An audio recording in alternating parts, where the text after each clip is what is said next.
ఏపీలో Lokesh red book వేట మొదలైనట్లు కనిపిస్తోంది. అధికారంలో ఉండగా ఇష్టానుసారంగా టీడీపీపై రెచ్చిపోయిన వైసీపీ నేతలకు ఇప్పుడు చిక్కులు తప్పేలా లేవు. ఇందులో మొదటి దెబ్బ మాజీ మంత్రి జోగి రమేష్ కి తాకినట్లు కనిపిస్తోంది. అగ్రిగోల్డ్ భూముల కేసులో జోగి రమేష్ కు భారీ దెబ్బ తగిలింది. అసలు అగ్రిగోల్డ్ భూముల వ్యవహారంలో ఏం జరిగింది? అందులో జోగి కుటుంబ సభ్యుల పాత్ర ఏంటి?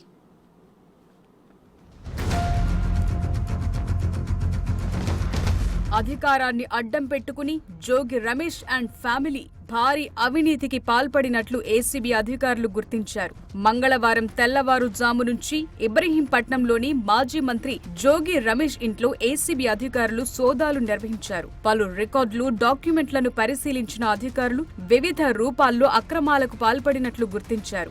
అందులో అగ్రిగోల్డ్ భూములను ఆయన కాజేసినట్లు పసిగట్టారు. అంతేకాకుండా భూ ఆక్రమణలు, నిబంధనలకు విరుద్ధంగా రిజిస్ట్రేషన్లు చేయించినట్లు అధికారులు నిర్ధారించారు. ఇంకేముంది, తీగ లాగితే డొంక కదిలినట్లు జోగి రమేష్ తో పాటు కొడుకు, బాబాయ్ పేర్లు బయటకొచ్చాయి.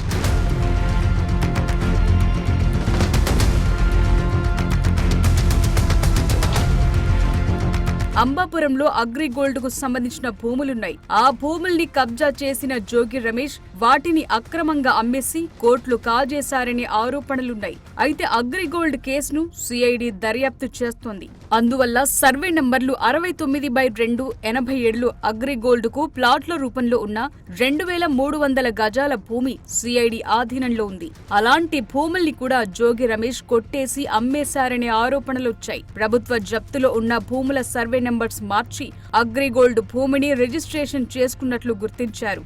అగ్రిగోల్డ్ భూ వ్యవహారంలో జోగి రమేష్ కుమారుడు జోగి రాజీవ్ తో పాటు మరో 8 మందిపై కేసు నమోదైంది. అందులో జోగి రాజీవ్ ను A1 గా చేర్చగా A2 గా జోగి రమేష్ బాబాయ్ జోగి వెంకటేశ్వరరావును చేర్చారు. అనంతరం ఈ కేసులో కీలకంగా భావిస్తున్న జోగి రమేష్ కుమారుడు జోగి రాజీవ్ ను అధికారులు అదుపులోకి తీసుకున్నారు.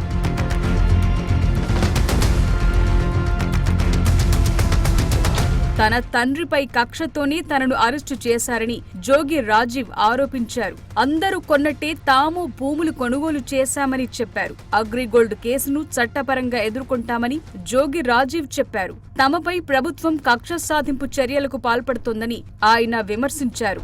మరోవైపు అగ్రిగోల్డ్ భూములు ఆల్రెడీ అటాచ్ లో ఉన్నాయని, అటాచ్మెంట్ లో ఉన్న భూమిని ఎవరైనా కొంటారా అని జోగి రమేష్ ప్రశ్నించారు. కక్ష ఉంటే తనపై తీర్చుకోవాలని, నా కుటుంబాన్ని టార్గెట్ చేస్తారా అంటూ నిలదీశారు. తాము తప్పు చేసి ఉంటే విజయవాడ సెంటర్లో ఉరేసుకునేందుకు సిద్ధమన్నారు జోగి రమేష్. మీరు ఇంత దుర్మార్గంగా ఒక చిన్న కుర్రోడిని తీసుకొని, ఏమీ తెలియని కుర్రోడిని తీసుకుని మీరు అరెస్ట్ చేయాలా, జైల్లో పెట్టాలన్న ఇటువంటి వంకర బుద్ధిని మార్చుకోండి. ఇది ప్రజాస్వామ్యవాదులారా, ఇది గుర్తించండి. నేను గానా, నా కుటుంబం గానా అగ్రిగోల్డ్ ఆస్తులో కానీ ఏదైనా తప్పు చేసుంటే విజయవాడ నడిబొడ్డులో ప్రజల సాక్షిగా అవసరమైతే ఊరేసుకుంటాం. తప్పు చేసుంటే ఊరేసుకుంటాం. అంతేగాని ఇట్లా మమ్మల్ని బలహీన వర్గాలను వేధించడం న్యాయమా, ధర్మమా? చంద్రబాబు నాయుడు గారు, మీకు న్యాయమేనా? చంద్రబాబు నాయుడు గారు